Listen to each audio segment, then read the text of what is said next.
Welcome to another edition of Expanding Mind. I'm your host, Eric Davis, continuing our ongoing conversations about the cultures of consciousness. I first started buying esoteric books, occult books, books about UFOs and Buddhas and shamans probably in the early 90s, 1990s, when about the same time I started writing for Gnosis magazine, a wonderful magazine that sort of straddled between scholarship and popular seekerdom, focused on the Western esoteric traditions and religious traditions, and really great, kind of a supreme magazine of that era, beautifully produced on Macintosh and really using the new editing skills that people had their hands on for the first time in the digital domain and using it very well. And it was really a whole interesting world of people who, again, straddled this border. Were they scholars? Were they researchers? Were they historians? Were they magicians? Were they mystics? Were they fans? Were they freaks? It was something in between all that, and it became a fascinating world that I lived largely through reading and writing and communicating, partly over the early internet, but also, of course, in more old-fashioned ways. And one of the great sort of synthesizing objects of my early researches and my early book buying was the Todd Pratum's amazing series of catalogs. Todd Pratum is a long-standing book dealer extraordinaire in matters esoteric, and his catalog not only introduced me to many, many wonderful books that I would not have known about otherwise, but also introduced me to his own remarkable, playful, wonderful, deeply Californian worldview. Because unlike a lot of catalogs that you can find out there online and off, Todd took an extraordinary amount of time, not only enumerating the bibliographical detail that collectors fetishize, but really giving us a deep sense of his impression of the book. He seemed to read pretty much everything and keep it under his hat somehow and pull it out just at the right time. And it was one of those rare dealers that would tell you what was wrong with a book that he was listing in his catalog, whether it was poorly produced or even whether it was ridiculous in some certain way, and yet that made you even more engaged with his sense of this extraordinary literature, set of literatures about all the rejected knowledge of the modern world, all the things that normal university professors and scientists and New York Times editors and all those keepers of the mainstream sweep under the carpet, from cryptozoology, ufology, mysticism, psychedelics, the whole thing. And I found it all quite lovingly. And every time I'd get these wonderful catalogs, I'd immediately go through it with my pen and circle things that I want and make my lists and send it in. And invariably, some of them had already been sold because there were people who were doing it even more rapidly than I was. And so I was very happy many years later to finally get to meet Todd in the flesh when I moved to the Bay Area, a place that he's moved through and has been living for quite some time, but has been around the Northern California and Southern California throughout most of his life. So we finally got to hang out. He's one of the many wonderful people that I wish I had had more time to get to know up till now. But I was very pleased to see that in a recent book, a collection of essays surrounding this one remarkable esoteric library in Europe, in Switzerland, Hans Haeckel's Octagon, which is an octagon-shaped library. It looks like an extraordinary place, one of these wonderful esoteric libraries. I've had the privilege of visiting a few in my life. And in this volume, which has a lot of esoteric scholars on it, including Jeffrey Kripal and Wouter Hanegraaff, both of whom we've had on the show, Also something by Jocelyn Godwin, who refuses to do podcasts, unfortunately. But at the very end, there's a wonderful piece by Todd Pratum called Dark Impressions, 35 Years as a Dealer in Books on the Occult, which is just a wonderful, if all too brief, memoir of a life devoted to not just bibliophilia, but a bibliophilia in a particularly esoteric zone that, as you might imagine, given the topics and given Todd's location in California, brought him in touch with all manner of weirdos and wonderful freaks and sometimes disturbing individuals over his years buying and selling this remarkable arcane material. So with that wonderful piece as a kind of inspiration, I thought I'd ask Todd to come on Expanding Mind and talk about life and books and esoterica. So Todd, thanks so much for joining us here on Expanding Mind. Well, thank you for that, Erik. It's nice to be here. You know, I guess it's sort of an obvious place to start, but because, we're both Californians, we both grew up in San Diego area. I was a little bit more north than you growing up in La Jolla, but I would like to hear a little bit about your childhood and how it kind of set up some of these interests, both in terms of the material of esoterica, the occult, mystery traditions, ancient civilizations, but also the what would become your love of the manifestation of those mysteries in the book form. Well, yes, we both share the, I think, unique experience of growing up in California. Alan Watts had a saying about how Western thought, as we commonly like to think of it, started in Europe and then moved to the East Coast of America, and the seekers and the crazies and the eccentrics, they kept moving west, and then they finally reached California, and they couldn't move any farther, and that's where a lot of them ended up. And I will say that growing up, especially in Southern California, I think is a really unique hotbed of creative thinking and exploration. But I was a nature kid. I mean, I grew up on the beach. I was a surfer and a skateboarder and that kind of thing. But nature was really the beginning for me, to beginning of my exploration of the mysterious. My father was a psychoanalyst. He was a really brilliant guy. He was a neurologist, and I grew up in a big house with a lot of books, and I was always a reader. So I basically spent my childhood either reading books, surfing on the beach, or exploring nature. And probably around the age of about 16, I first took psychedelics, and that was a powerful window for me to see the world through. And it's kind of unfortunate, I think, that a lot of occultists are not psychedelicized. Don't you think, Erik? Well, why would you say that? What is it that they're missing out on?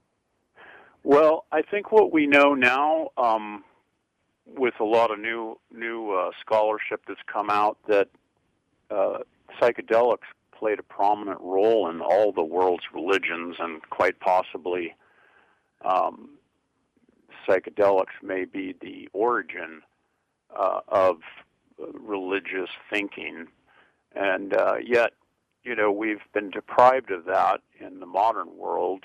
All that is now, it has been rejected knowledge, and is only now do we know that a lot of modern people, thinkers and philosophers, did experiment and found that window. It's not the only window, but it's certainly one of them, and especially psychedelics in nature, doing psychedelics in nature has been a revelatory experience for so many people, including myself. Yeah, I think that's a real key, is the way in which it brings you closer to the material, real, actual, organic, biological world that we are completely immersed in.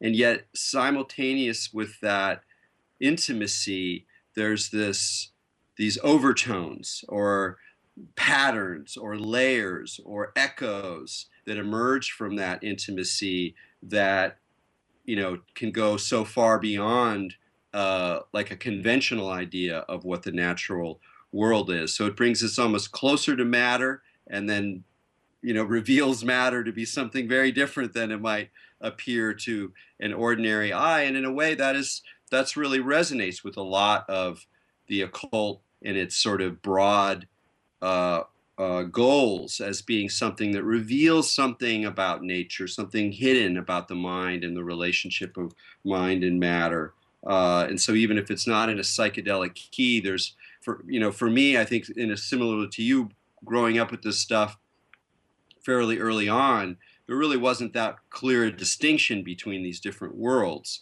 They were all kind of feeding into one another, including the surfing and the skateboarding. Although I didn't surf, I skateboarded, but it was all kind of this strange multi-dimensional crossroads in California. And one of the wonderful things about your memoir is just the different parts of California moving north, the different kinds of characters you meet, being in San Francisco in the 70s and 80s, and being on the Haight Street when it was very rough and tumble, and kinds of characters who would come in, the kinds of materials that you would be able to find on the West Coast. So talk a little bit about that. Like, what is it about esoteric books in the West Coast that what's that connection like? Because at first people go, oh well, all the good stuff's in Europe or maybe on the East Coast because that they've been there longer and they're more wealthy people or more scholars or something. But you have a different impression of the role of the West Coast in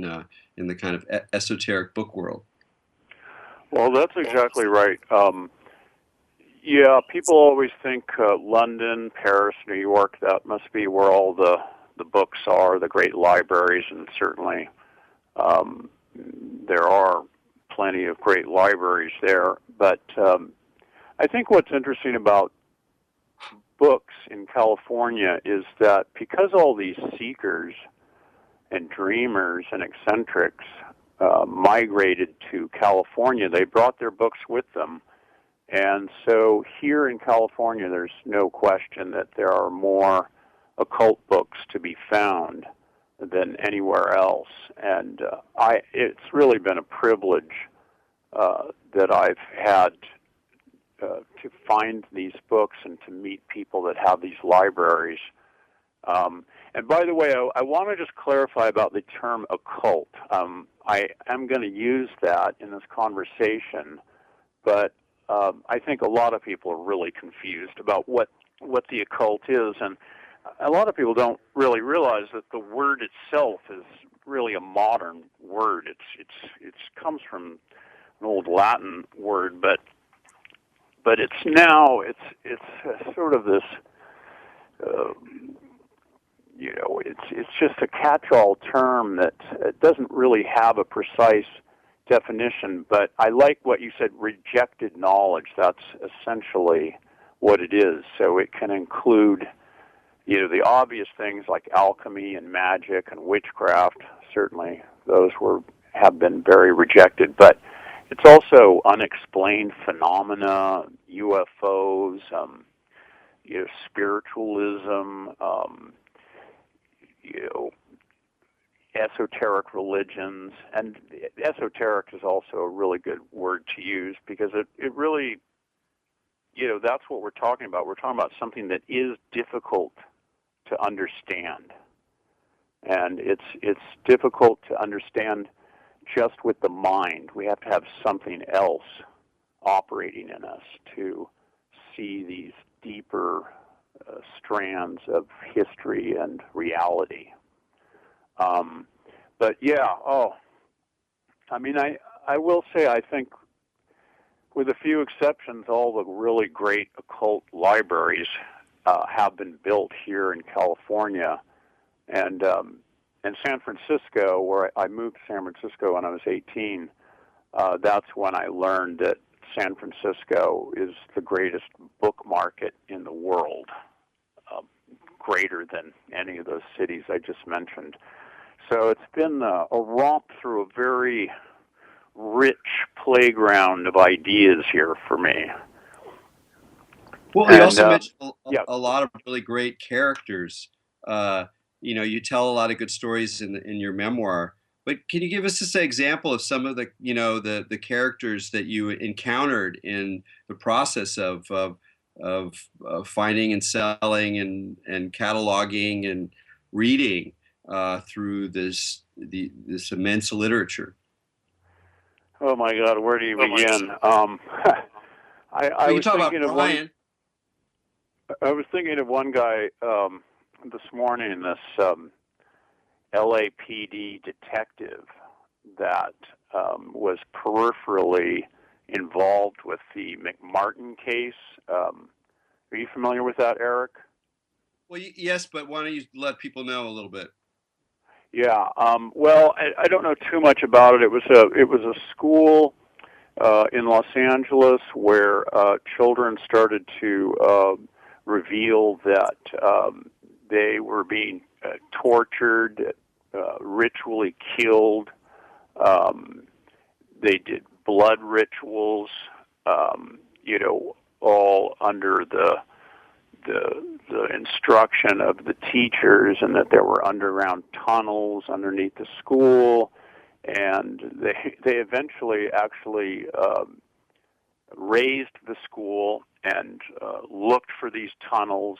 And in the end, I guess it's been more or less shown that it was a kind of mass hysteria, maybe not unlike the Salem witchcraft trials. And although there's still some people that believe that, it really did happen and it was all covered up and that sort of thing. But anyway, this detective, he wanted everything that he could ever get his hands on that had to do with Satanism and witchcraft. He was a very scary guy, I have to say.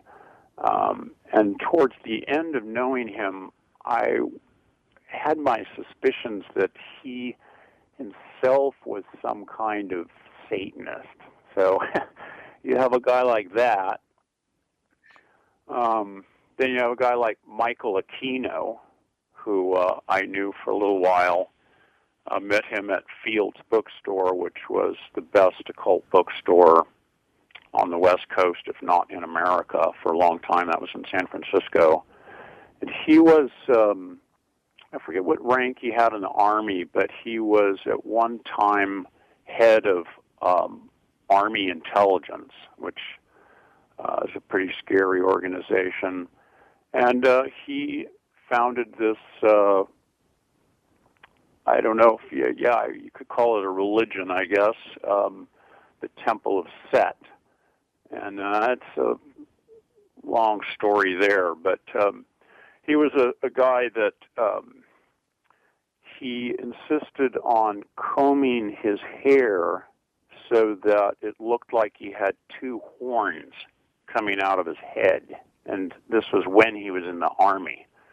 And the Army insisted that he could not have this hairdo, and Aquino went to court and won to have this crazy hairdo. But yeah, it's funny because the Army is kind of, they're sort of liberal about the esoterica they let in. I mean, you can, if you're a pagan and you get a tombstone. If you die in combat and you get a tombstone put up, they'll put a pentagram on it, just the way they'll put a crescent for a Muslim or a cross for a Christian. So there's this weird like esoterica in the armed services that I've never heard a good, like there's a kind of softiness for it, which has always been surprising for me. Yeah, I believe that you can practice Satanism while you're in the Army. And yeah, it's but of course then there's the intelligence agencies. They've always had an interest in the occult, and people like Jacques Vallée have explored this a little bit.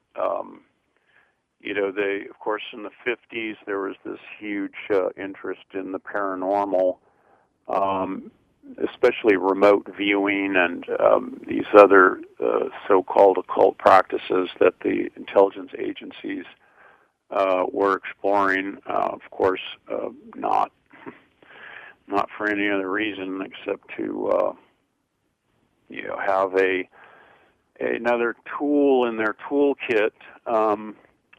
But yeah, the funny thing though about a lot of the characters that I've met is that a lot of them, they're during the day they're insurance salesmen or doctors or lawyers or plumbers, but they have this whole other life that they live, and they're exploring their particular interests. One of my sort of pet peeves in this business is to learn that a lot of people, even though they're collecting books and they're doing a lot of reading, their interests are pretty myopic. So you can have somebody who's only interested in theosophy, let's say, or only interested in UFOs, or only interested in conjuration, but what I've tried to do with my catalogs is to bring all the different threads together and put them in the catalog so that people can see that there's so much more out there than their particular interest. I'm not against anybody specializing in anything, but all these different strands inform each other, and that has been, I think, the hallmark of the really great occultists.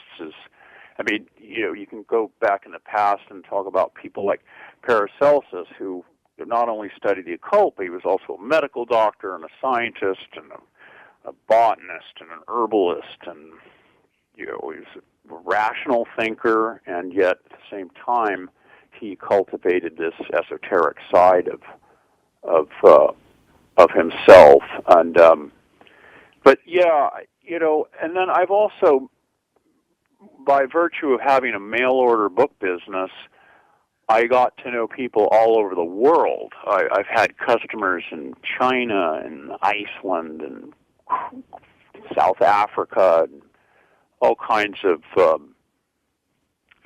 people that they just kind of defy definitions. Some of these people, but one person I really do want to mention, is Thomas Hockel. It's hard to believe, but there is no really great occult library that's open to the public. Manly Hall had the greatest occult library in Los Angeles, the Philosophical Research Society, but that got decimated, sold off after Manly Hall died.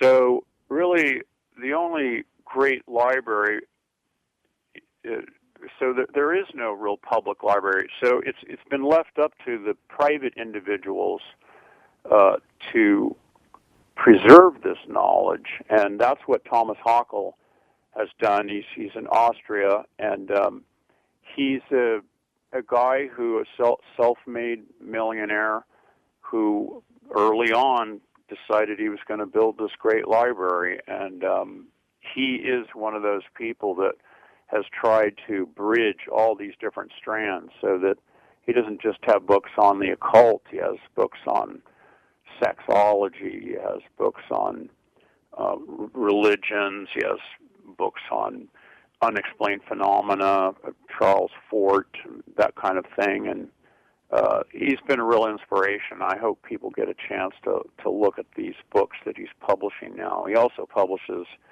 easily the greatest periodical in the world devoted to the occult. It's called Gnostica. I think there's been about 60 issues now, huge, thick volumes. And he's, through his library, he's collected all these scholars and thinkers, people like Jocelyn Godwin and Kripal and Wouter Hanegraaff. And the other library I have to mention, of course, is the Bibliotheca Philosophica Hermetica in Amsterdam. That is the world's greatest library open to the public, and that was also started just by one man, not a university, not an academic organization. And we have a lot to thank these people for preserving this knowledge, which really a lot of it has been lost. And that's one of the exciting things about being in the book business for me is I get to discover all these little strands of knowledge that have just been lost and forgotten and rejected.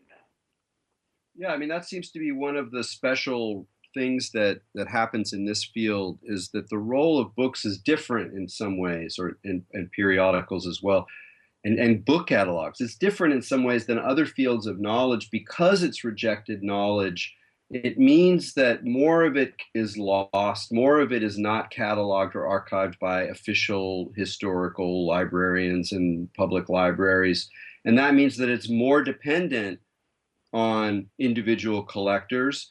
And a lot of these people are more unusual because they're interested in Yeti and Atlantis and chakras or whatever. So it's like there's these. It gives the. I mean, one of the reasons I always found esoteric book collecting so interesting is that the books themselves have a kind of extra charge to them, especially the rare items, not just because they're rare the way that anything that's rare and desirable has a sort of charge, but that it itself is part of the secret that it's kind of talking about. So that's sort of like there's the esotericism of the content, but then there's this sort of esotericism of the books themselves, and that seems to draw a certain kind of power to it, a certain kind of charisma that in a way propels the whole obsession forward.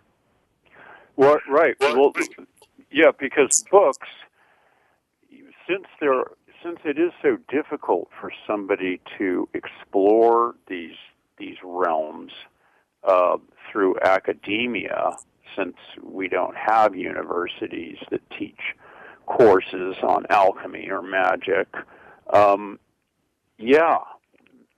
these we seekers, have to do it on our own, and for that reason, the books are so important, and that's why funny thing about book collecting, a lot of people don't realize that all the great libraries in the world, the vast majority of the books that are in those libraries were first collected by book collectors. And if book collectors don't collect a certain subject, there's a very good chance that that subject will not find its way to the great libraries of the world. So book collectors ought to remember that they are the frontline preservationists of knowledge. A really good example of that is my friend Michael Horowitz, who started Flashback Books. I think he started that around the middle 1970s.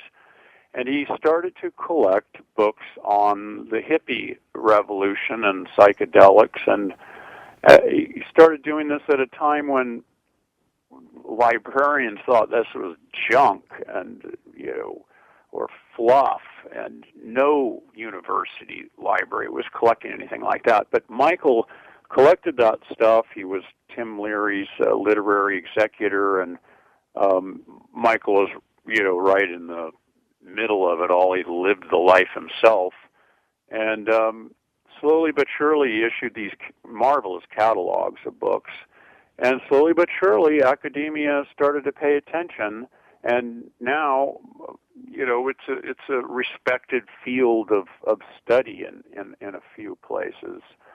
So that's a good example. Another good example, I think, would be all the people that collected books on UFOs.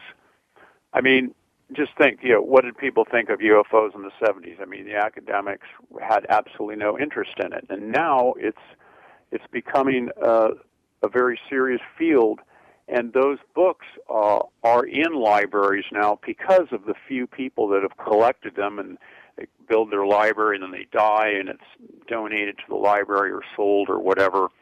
It's a very important thing to remember.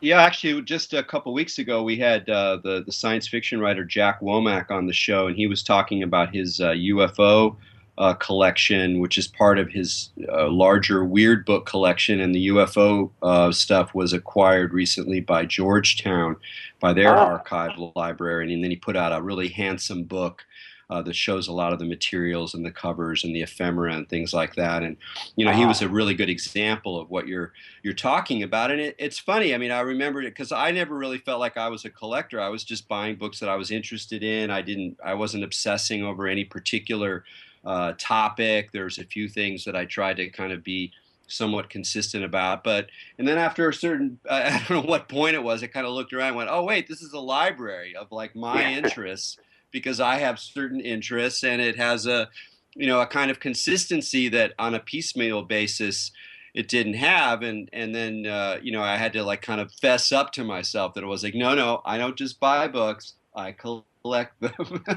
And then you go like, wow, it has its own kind of integrity. It's like it starts to build up, like magicians talk about the egregore, this sort of thought form that's created through practice and intention. And in a way, libraries develop their own kind of spirits, or collections do, and they have their own kind of mystery to them. I mean, this is obviously going to be the case with esoteric stuff. But how do you feel about that? Almost like less about the not so much about the books about the esoteric, but sort of the esoteric life of books. Like there's some way in which there is a magic to books that's in a way right in front of our faces, but we don't quite tune into it. And I can only imagine that being a dealer at the level that you've been at, that you've really had some really good evidence for the magic of books. Oh yeah, that's a good point. There's this technique called psychometry, and it's an ancient belief that by touching something, you can absorb through some mysterious force or osmosis or something. You can pick up the vibrations of things. So, like a professional psychometrist,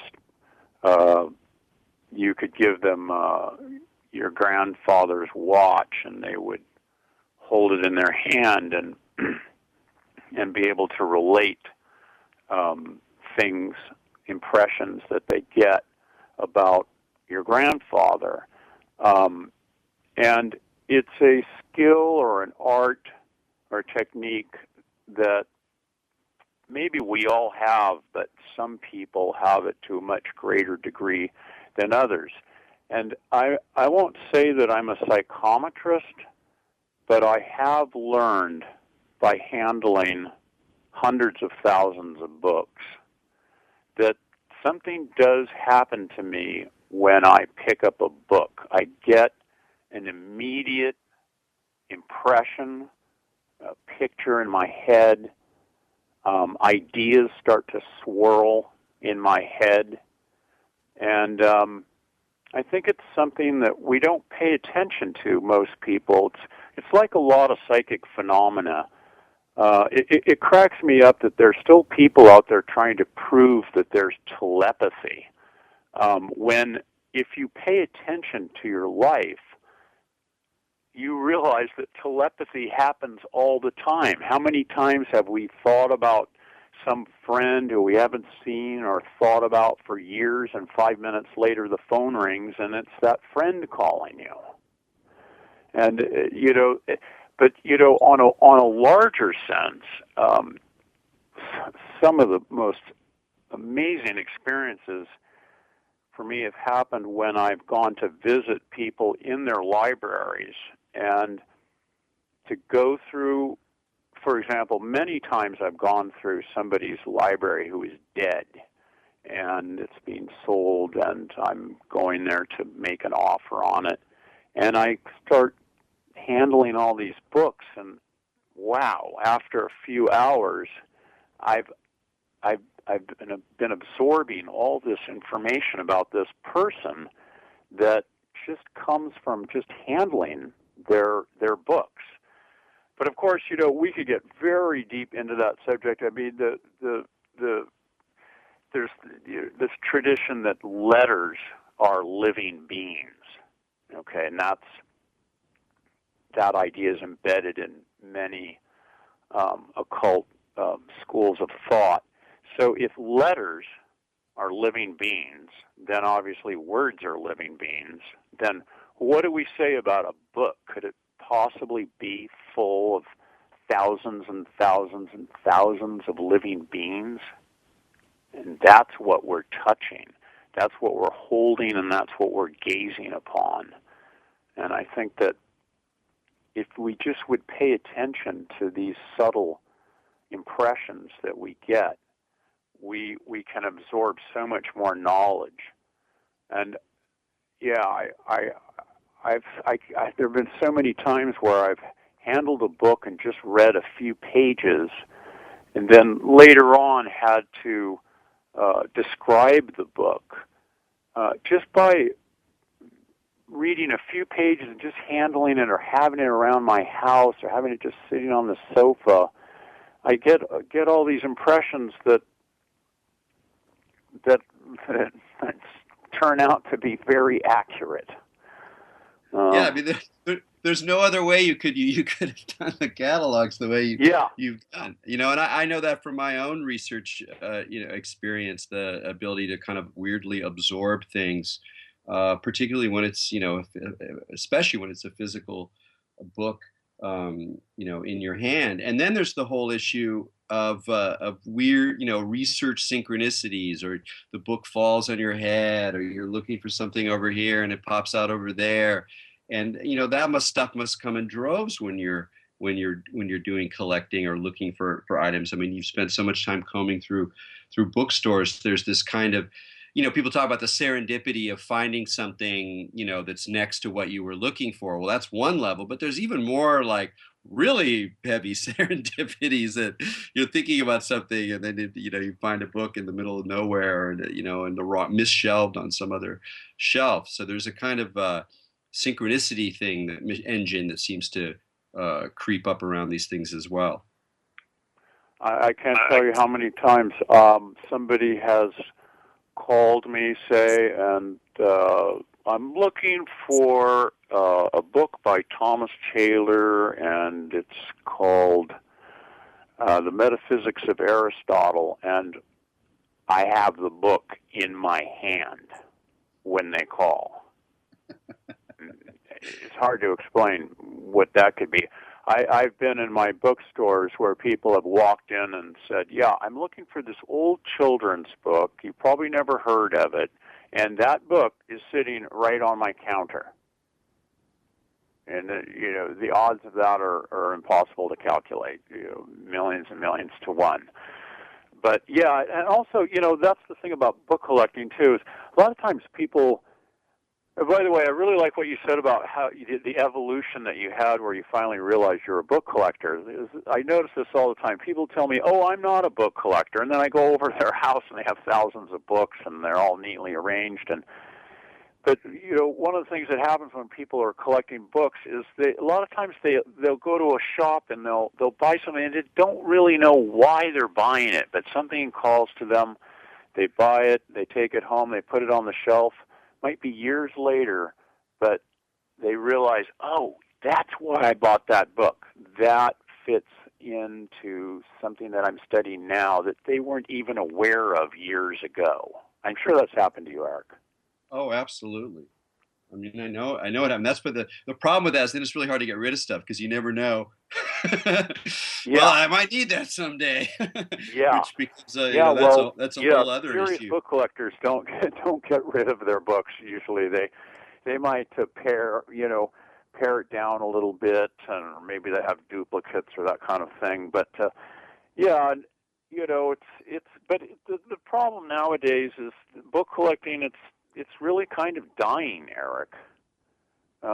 There's this illusion out there that everything is on the internet, and it's just a disaster. There's even academics now talking about, quote, the end of knowledge, because since they claim that everything is on the internet, there's no reason for you to know anything personally, because you can access it through the internet. For one, the idea that everything on the internet, I mean, that is preposterous. I'm sitting in a house full of books right now, and I guarantee you the contents of 90% of these books is not on the internet and probably never will be. But the illusion, because of the illusion that it is on the internet, people don't find a good reason to collect books. This is like a real shift. It's not even just that the idea that the material is online. It's also the whole way that changes the idea of what knowledge is, because there's one place you can go, you can access the information with a question, go to a search engine, and so that leads to that like the academics you were talking about, that idea like, well, we don't really need to own knowledge, which is what sort of to actually know something means in some ways you have some kind of possession over the knowledge. Well, you don't need that possession anymore. We're all in it's all sharing economy. It's just something that you access, and it really changes the way people construct knowledge or construct models of the world.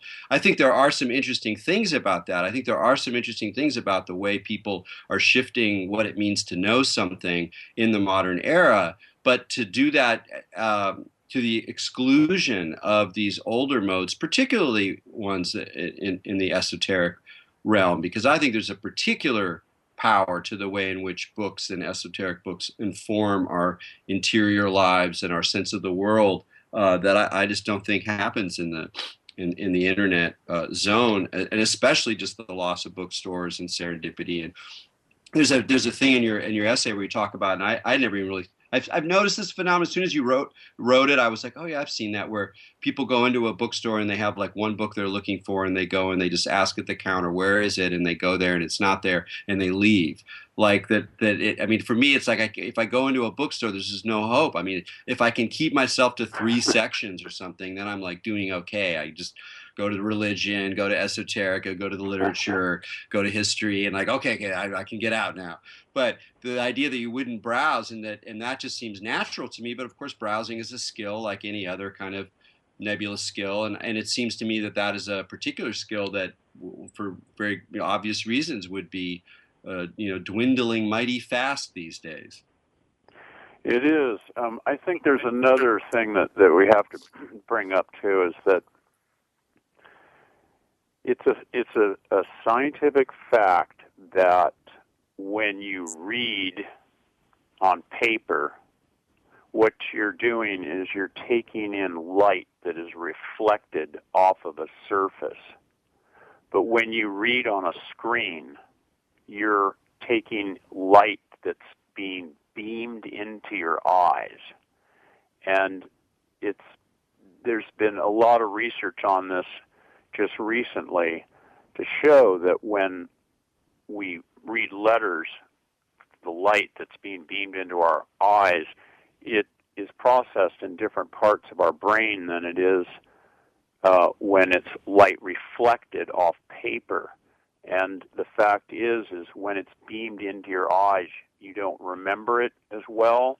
Your cognitive abilities are not as good as light that's being reflected into your eyes. And people are under this delusion that when you read on a screen, you're taking in that information just as well as you would be reading a book, but in fact you're not. Yeah, that doesn't surprise me. I think I've read some of those studies as well, and just the whole way that memory works as well. And I can remember where on a page like it's the upper left corner about a third of the way through a book, so I can find things that way as well as using an index. And so all of those tactile dimensions of memory are radically rewritten. And some people have some interesting solutions, but they don't get implemented because they're not. It's not where the money is. So we have about 10 minutes left. And of course, we could rant about the internet, the degradation of culture for the remaining 10 minutes. But I wanted to ask you another question, which is one of the wonderful things that comes through your catalog and your essay. For me, it's a very Californian feeling, although I'm sure, it's widespread across the world. But there's this wonderful openness. You're willing to talk to the Satanists. You're willing to talk to the whack jobs. You're willing to talk to the pedants. You're interested in, Yetis and UFOs, as well as alchemy and Hermetic, esoteric, philosophical texts. How has that? I don't know that. I don't want to say how do you maintain it, but you've been doing this for so long. How has it shifted over the decades? Have you become more skeptical, less skeptical, more interested in a few things, more open to it all? Like, how has that sense of being interested in so many things, so many domains of knowledge, so many modes of experiencing the world, how has that shifted or ballooned or lowered as the decades have rolled on? Well, I think that you and I, Erik, are people who have a voracious appetite for knowledge. And we are also both incredibly curious about the world.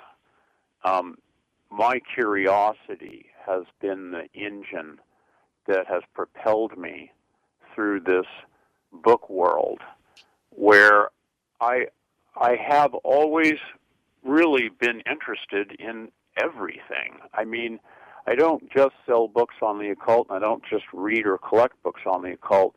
I'm really interested in the whole span of history and knowledge. And so over the years, what I've realized, one thing I've realized is that there is so much more knowledge out there that people are unaware of. And yet, at the same time that we're having this explosion of knowledge on the internet and in books, I mean, for the last 150 years, people have had access to more books than they ever had in the past. But simultaneously, there's a declining interest in being well-read and having your own sort of inner encyclopedia of knowledge about the world. And this is really reflected in academia, where you can have people have PhDs who only know about one subject. And that was the great achievement of a lot of the Victorian scholars. They're really some of my favorite people to read, because in that period, to be a man of knowledge and wisdom meant that you had a wide view of the world, and maybe you were a professional botanist, but you also knew about mountain climbing, and you tinkered with toy trains and rebuilt them, and you had this sort of eccentric, maybe, but wide view of knowledge. And I just don't see much of that anymore. People they pigeonhole themselves, and society does it to us, and academia does it to us. So it's been kind of frustrating for me. All these years I've tried to provide people with the widest possible selection of texts, and yet more and more I find that people are just interested in one or two things, and they're really missing out on the world. And I think it's just isn't it so paradoxical, Erik, that we have the internet, and all this knowledge you could just get at your fingertips, and yet is the world getting smarter? Is the world getting more knowledgeable? Are we wiser now than we were 100 years ago? I don't think so. Yeah, no, it's deeply ironic, and even leaving aside the larger question of getting wiser or more intelligent. I would, when the internet was first kind of congealing in the, or at least as a popular medium in the 90s, I was like, all right, here we come. It's going to be glass bead game city. We're going to see an intensification of the correspondences between different domains of knowledge, because it'll all be coming at you through one interface. We're going to see ways of leaping between, biology and history and architecture and, cosmic philosophy and science fiction. And there'll be ways of like setting up these echo chambers, these labyrinths of echoing correspondences, which in a way is part of the attraction of esoteric thinking, is this idea of correspondences, that things in different domains have secret connections or resonances that reverberate through the totality. And I totally thought that's what we were going to see more of with the internet, was like this attempt to like not synthesize all knowledge, but to kind of play with it like a great organ of all of these different domains of knowledge. But that hasn't really happened. No, we've become balkanized.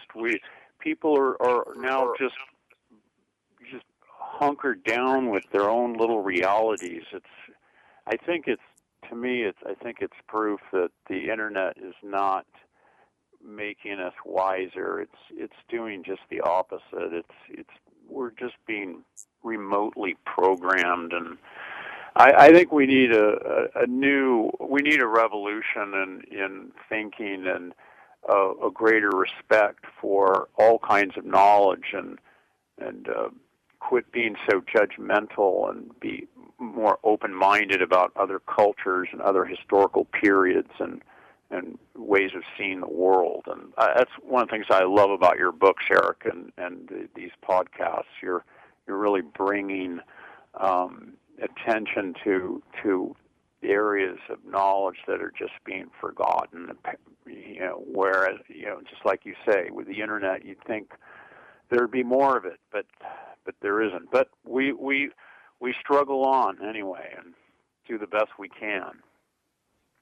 Even though this is on a different topic, I also just wanted to mention the work that you've done, for many years on literacy and teaching to, homeless kids, and, getting down there. And so it's not just like you're interested in, highbrow esoteric researchers. It's like your commitment, your spiritual commitment to knowledge and learning and reading has really also led you to do a lot of work that isn't making you any cake, and is probably pretty difficult sometimes to see what people are putting up with. But it's in a certain way, my work with kids has been the greatest joy. I have so much sympathy for children today. They're really preyed upon. They're raised by institutions, not by communities. And I remember what it was like to be a kid and be interested in something, and to have an adult around that can support your interests and show you how exciting the world could be. It's so important. And nowadays, children, they know, even though we have these, this public education system, and it's obvious that they're really not learning much, and they've lost their curiosity. And if I could do anything with the kids, I want to support their curiosity, because that's what's made my life so interesting and enjoyable, is exploring my interests. It's that simple. What do you think do you think curiosity is naturally there and it gets kind of beat out of kids, or do you think it's something that needs to be encouraged at all? No. Children are born they're born, they're little scientists right off the bat. They're curious. I mean, babies, they put things in their mouth, they roll around and stuff. They want to know about life. It's the life urge in us, and yeah, but it's squashed. One of the worst things that we've witnessed now is that reading for pleasure starts to decline around the age of 11. That's when people start to lose their love of reading for pleasure, and that's because of the way schools force feed books to kids and force feed knowledge. We've got to turn it all around.